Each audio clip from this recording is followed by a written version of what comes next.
Welcome back to Crime Documentary Files. Today we will explore a case involving a beautiful Mongolian model with striking looks. However, her life became entangled in a shocking crime that reverberated across Malaysia and the world.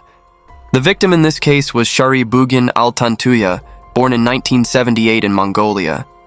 She came from an intellectual family. Her father was a professor at the National University of Mongolia.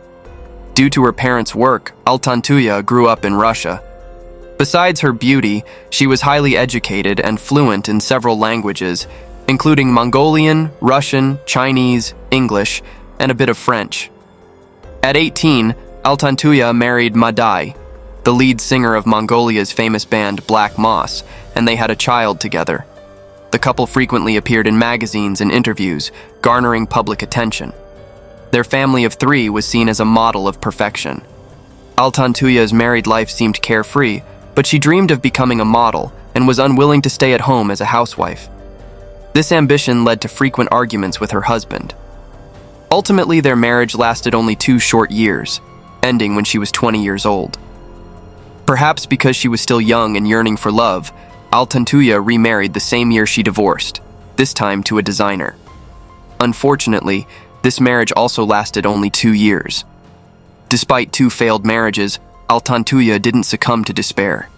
Instead, she decided to set aside her personal life to focus on her dreams. She moved to Paris to attend a professional modeling school, where she learned French and honed her skills in etiquette and presentation, equipping herself with both inner and outer beauty for her modeling career. Through hard work, she gradually achieved her dream and became a successful model. In addition to modeling, Altantuyaa was also a businesswoman.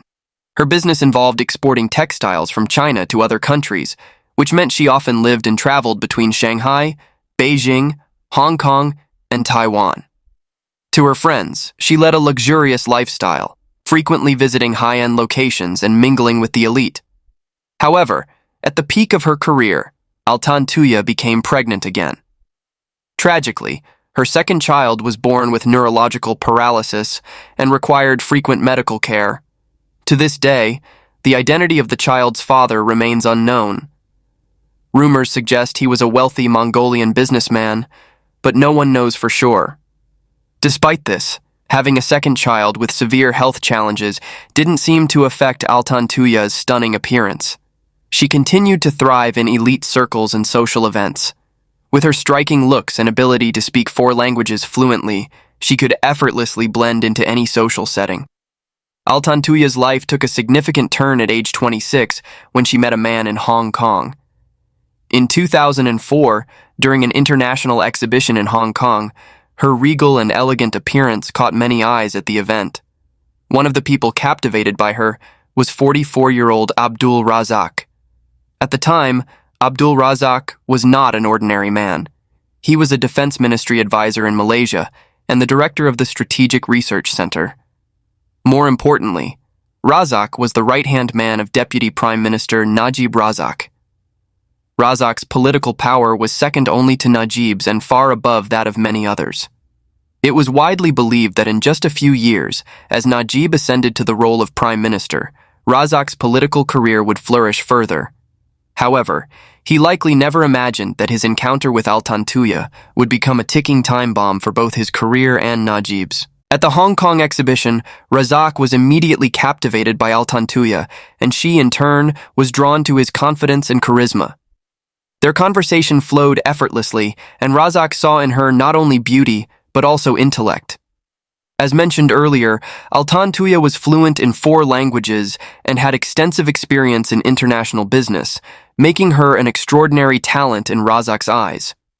He invited Altantuyaa to work as his translator, though this title was merely a pretext to spend time with her. Razak treated Altantuyaa exceptionally well.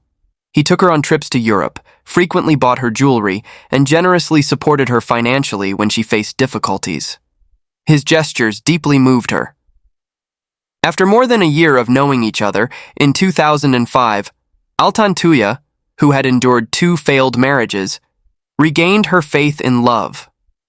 She even expressed a desire to have a child with Razak and to become his official wife, despite knowing that Razak was already married. However, she also knew that as a Muslim under Malaysian law, Razak could have up to 4 legal wives. When Altantuyaa brought up this idea, Razak was not enthusiastic. His political career was thriving, and with Najib poised to become prime minister, marrying another woman at this time could jeopardize his prospects. To avoid complications, Razak declined the idea outright.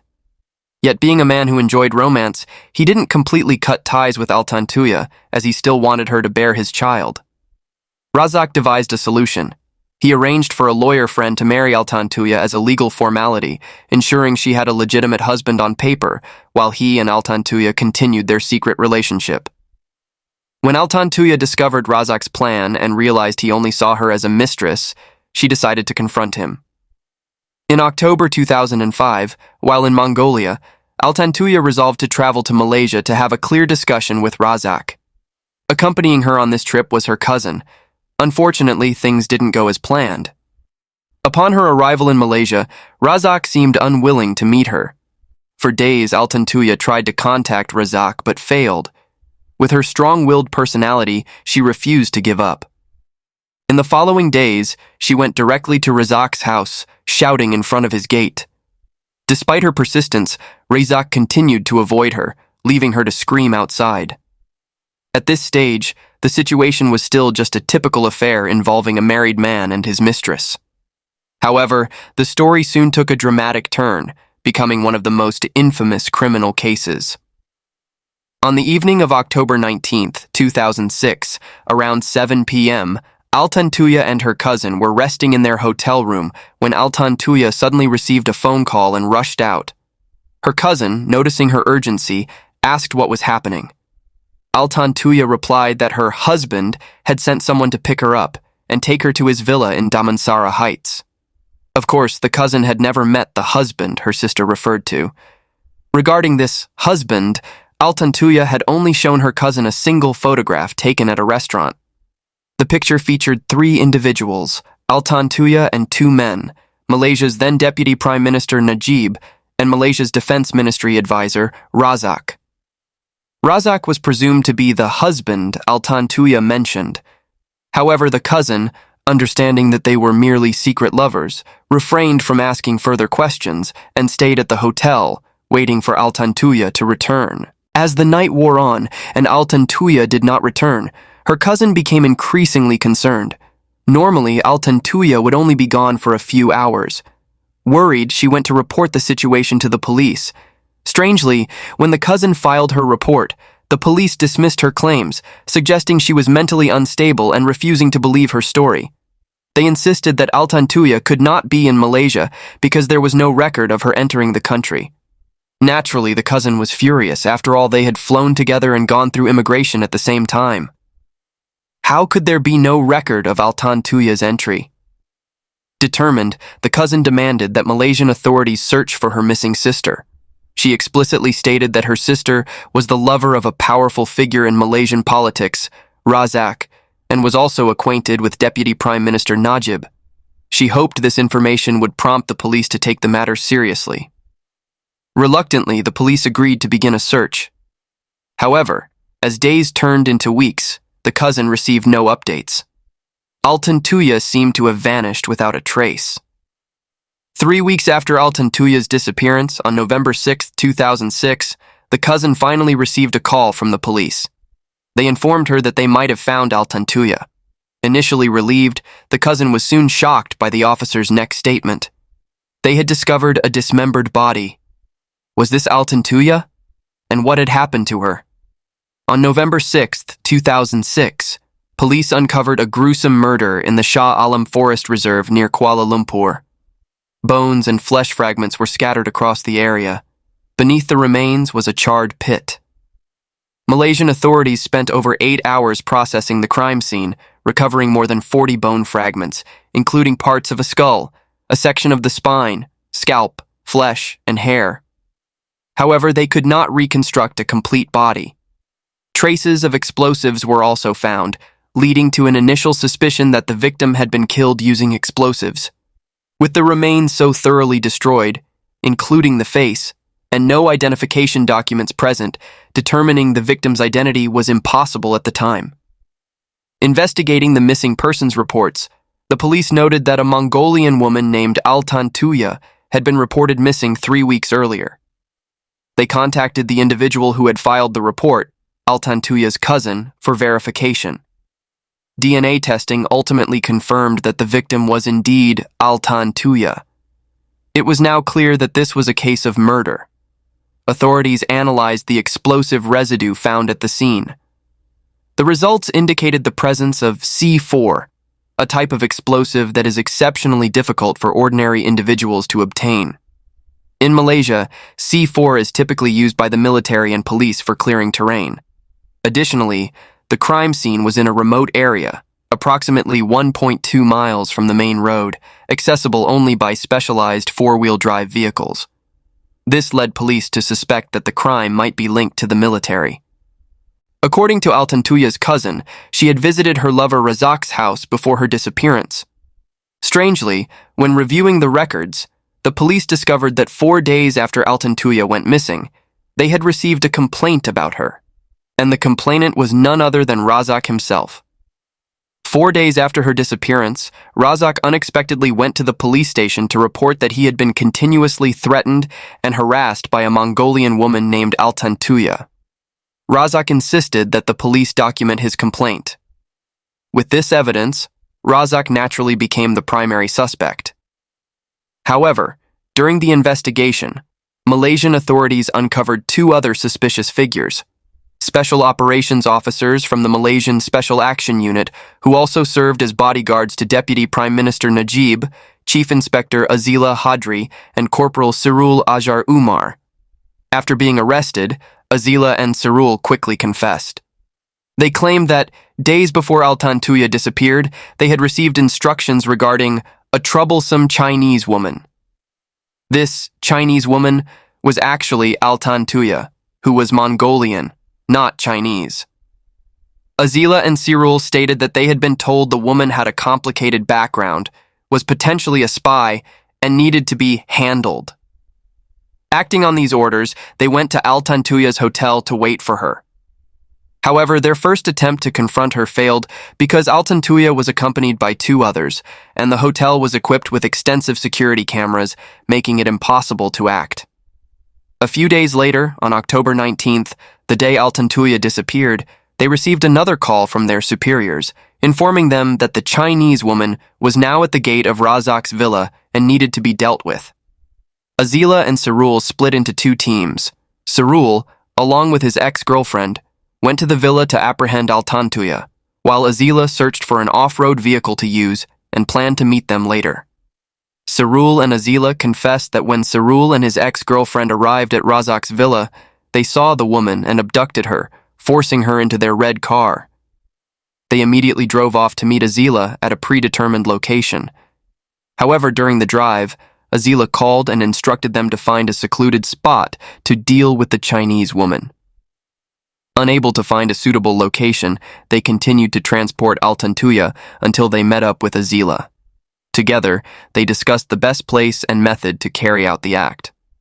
Ultimately, Azila decided to take Altantuyaa to a remote forest and kill her with a firearm, followed by using military-grade C4 explosives to dispose of her remains. After finalizing their plan, they went to Azila's house to retrieve the explosives. Shaariibuugiin and Azila claimed that once everything was prepared, Shaariibuugiin's ex-girlfriend left the scene. The 2 men then transported Altantuyaa to the Shah Alam Forest Reserve near Kuala Lumpur. Upon arrival, Azila produced an M5 firearm equipped with a silencer and handed it to Shaariibuugiin, ordering him to shoot the victim. Terrified upon hearing this, Altantuyaa began to struggle and panic. The 2 men restrained her and forcibly removed her jewelry. Shaariibuugiin and Azila testified that Altantuyaa, facing 2 men, had no way to resist. Throughout the ordeal, she begged them not to kill her, pleading that she was pregnant with Razak's child and hoping this would spare her. However, Azila and Shaariibuugiin were unmoved by her pleas. Bound by orders from their superiors, they felt they had to complete their mission. According to their confession, after the gunshot, Azila immediately stripped Altantuyaa of her clothing, and Shaariibuugiin placed all her garments into a black trash bag. They used another black bag to cover her head, aiming to prevent blood from spilling around the area. Azila then grabbed her legs while Shaariibuugiin held her arms, and together they carried her deeper into the forest. Once they found a suitable spot, Azila brought out explosives and divided them into two portions. Shaariibuugiin placed one portion at Altantuya's head, while Azila positioned the other portions at her abdomen and feet. They connected the charges with detonator cords, retreated to a safe distance, and triggered the explosion. This was the sequence of events described by Azila and Shaariibuugiin. However, they emphasized that they did not know the woman personally and were merely executing orders from their superior. Naturally, the critical question became, who issued these orders? Was it Razak? Or perhaps the other man in the photograph Altantuyaa had shown her cousin, Deputy Prime Minister Najib? Or was it someone else entirely? The horrifying nature of this case, coupled with its implications for relations between Mongolia and Malaysia, captured the attention of French investigative journalist Arnaud Dubus. A Southeast Asia correspondent known for uncovering sensitive stories, Arnaud had reported on the Aceh massacre, Myanmar's military regime, and the plight of the Rohingya people. As is often the case with investigative journalism, exposing the truth came with significant risks. In 2019, Arnaud mysteriously fell from a train in Thailand, and whether his death was linked to another assassination remains unknown. Returning to Arnaud's investigation of this case, he uncovered layers of complexity far beyond initial suspicions. According to his findings, Altantuyaa and Razak had traveled to Europe together in 2005. This trip, however, was not merely a romantic getaway. Arnaud suspected that one of their destinations was France, not for luxury shopping or sightseeing at the Eiffel Tower, but to discuss the procurement of military submarines. Altantuyaa, fluent in 4 languages, served as Razak's interpreter during negotiations with arms dealers. This deal involved Razak acting on behalf of then-Deputy Prime Minister Najib to secure military submarines. While it is normal for a Deputy Prime Minister to arrange military equipment purchases, this transaction was far from straightforward. Razak and Najib allegedly planned to profit from the deal, earning a commission of up to 500 million euros from the French arms dealer. A significant portion of this money was reportedly funneled into a Hong Kong-registered company owned by Razak and his father. Arnaud's investigation revealed that Altantuyaa, upon learning of this deal, demanded a share of the commission. When Razak refused, Altantuyaa began to harass him incessantly. Unable to endure her relentless pressure, Razak reportedly sought help from another close associate of Najib's, the deputy director of the political division, to handle the situation. As a result, Altantuyaa was labeled a spy, abducted on October 19th, and ultimately murdered in the forest. According to journalist Arnaud's analysis, the entire case can be simplified as follows. Razak and Najib were involved in corruption, and Altantuyaa demanded a share of the profits. When her demands were denied, she resorted to blackmail. However, this backfired, ultimately costing her life. The information gathered by Malaysian police closely aligned with Arnaud's findings. Authorities believed Razak was the mastermind who ordered Shaariibuugiin and Azila to carry out the murder. As a result, Razak was arrested and charged with abetting murder. At this point, the case already seemed highly complex, but it didn't end there. 7 months after Altantuya's remains were discovered, the trial officially began. Special Operations Officers Shaariibuugiin and Azila were charged with murder. In court, they repeated the same testimony they had given to the police, admitting to the killing. Razak, on the other hand, was charged with incitement to murder, but he vehemently denied the accusations. He maintained his earlier statement, claiming that he was a victim of harassment by Altantuyaa and had no involvement in her death. During the trial, the case captivated all of Malaysia, sparking widespread speculation and rumors about the truth. One such rumor alleged that Razak had introduced Altantuyaa to Najib as a mistress to curry favor with his superior. The photograph of the 3 dining together in Paris, which Altantuyaa's cousin mentioned, was often cited as evidence of this claim. However, others argued that the photo circulating online was fake, and that the real photo had never been made public. Razak never commented on these rumors. Another central figure caught in the controversy was Deputy Prime Minister Najib. He adamantly denied ever knowing Altantuyaa. By 2008, the trial was still ongoing. That year was also significant for Malaysia, as it marked the general election. Despite the cloud of the Mongolian woman's murder case, Najib ran for office. Though the case affected his reputation, he successfully transitioned from Deputy Prime Minister to Prime Minister.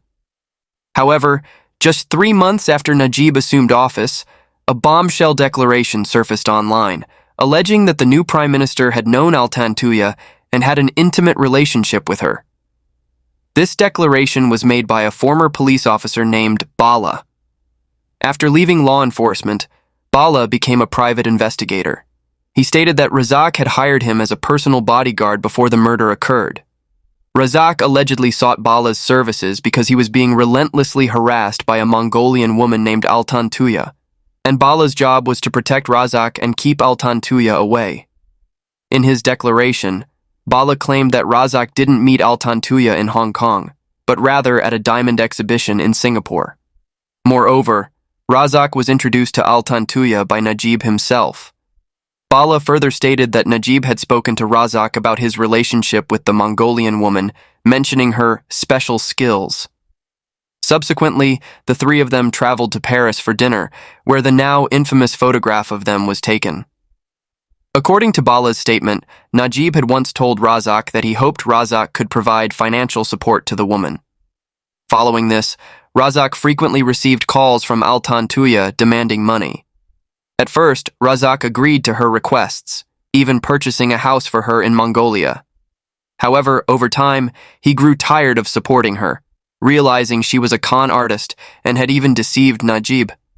Later, because of the submarine deal, Razak decided to stop giving her money. When Altantuyaa didn't receive the funds she demanded, she often showed up at Razak's house, shouting and causing a scene. Bala, Razak's bodyguard, stated that he had personally intervened to stop her on one occasion. At the time, Altantuyaa didn't continue her confrontation, but left a note for Razak instead. Bala mentioned that during his interaction with Altantuyaa, he found her to be someone he could reason with. Through their conversation, he learned that Razak had promised to pay her $500,000 as a commission from the submarine transaction. In Bala's declaration, he also mentioned asking Altantuyaa why she was in such urgent need of money. She explained that her brother had mortgaged the house Razak had bought for her, and she wanted to reclaim it. On the day of Altantuya's disappearance, Bala stated that he had seen her. Razak had called him, instructing him to detain Altantuyaa until his people arrived.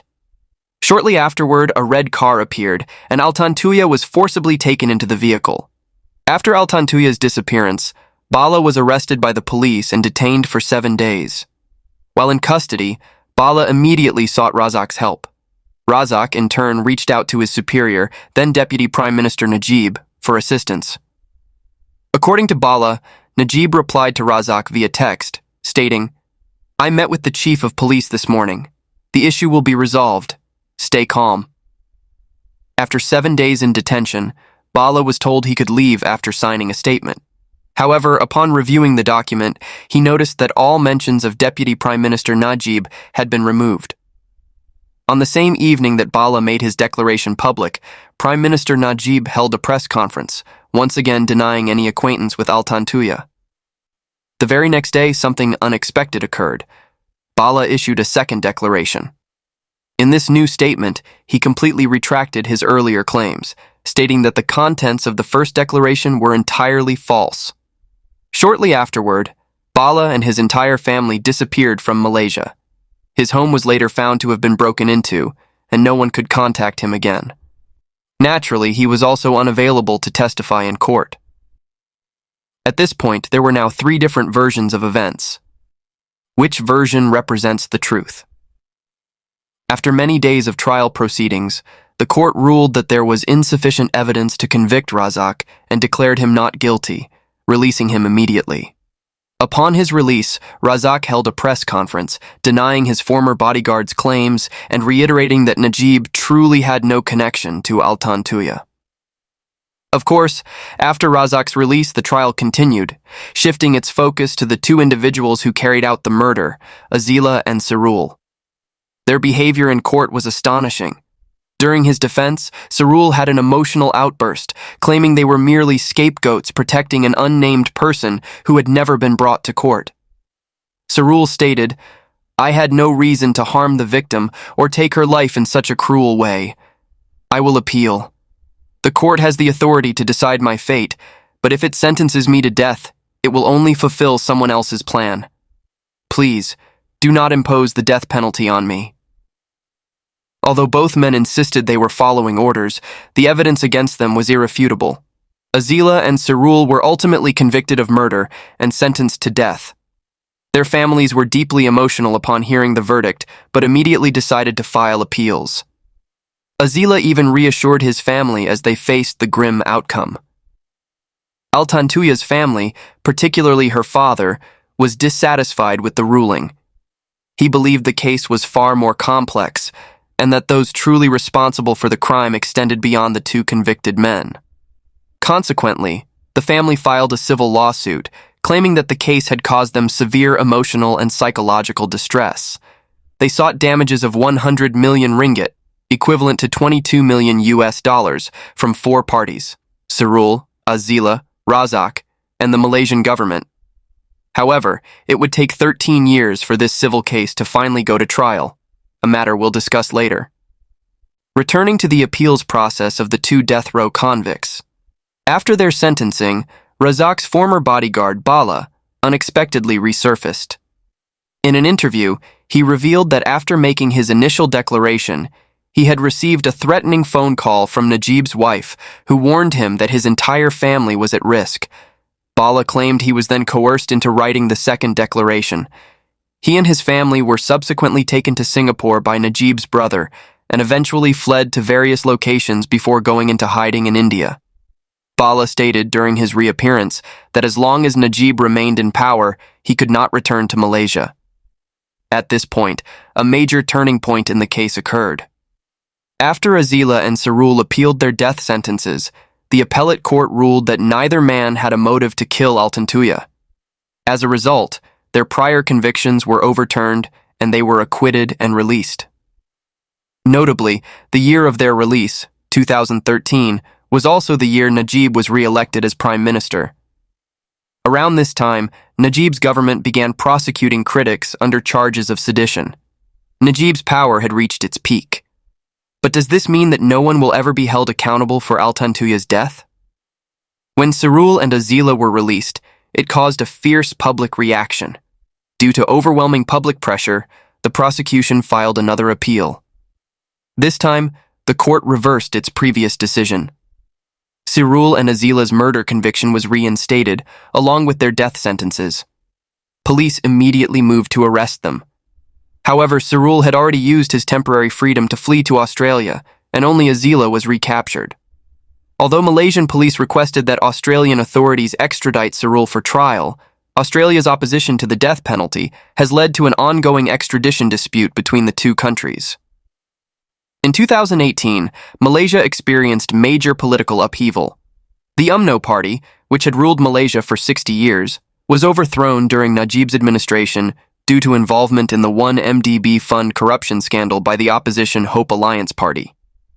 Najib himself was arrested on corruption charges.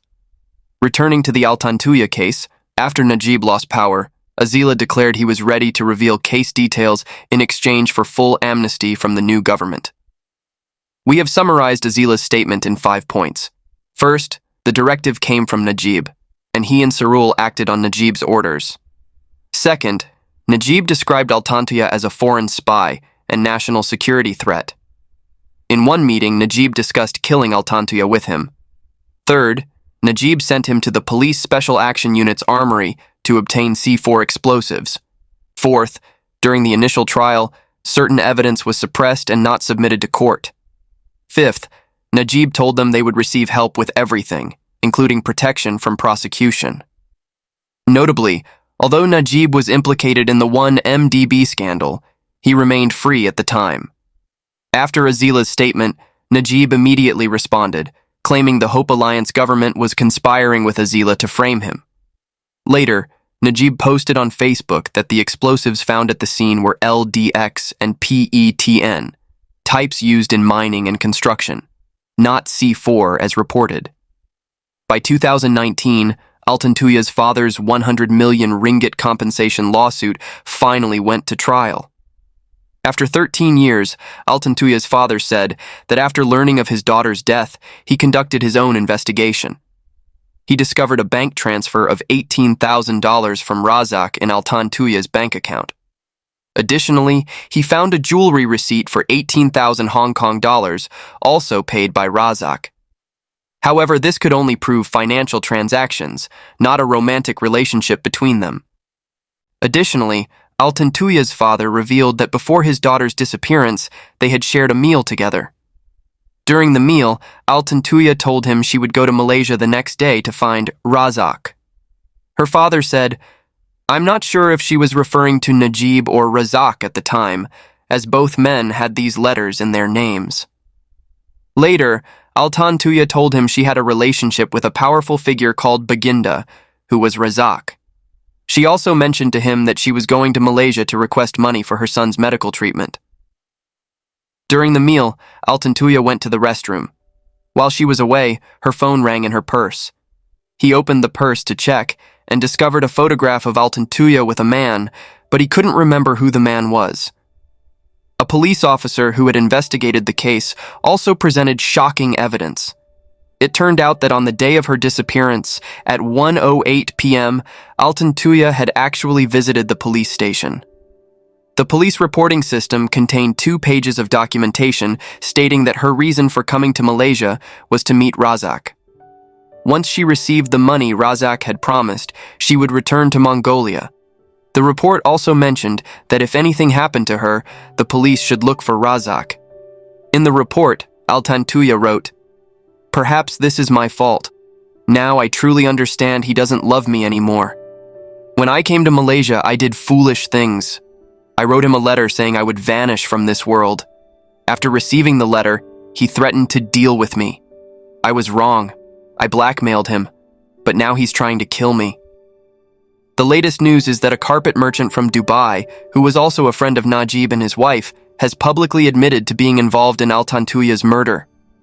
This carpet merchant was the one who forced Razak's bodyguard and his entire family to flee Malaysia. Dear readers, this case is still ongoing. We will try to uncover the truth that remains unclear, or perhaps it has already been permanently erased by those in power. But one thing is certain. This is not just an ordinary murder case. This is definitely an unfinished ending. However, we can only wait for further developments. If you enjoyed this story, please leave us a like. Or if you'd like to discuss any case, feel free to leave a comment. Goodbye and see you next time.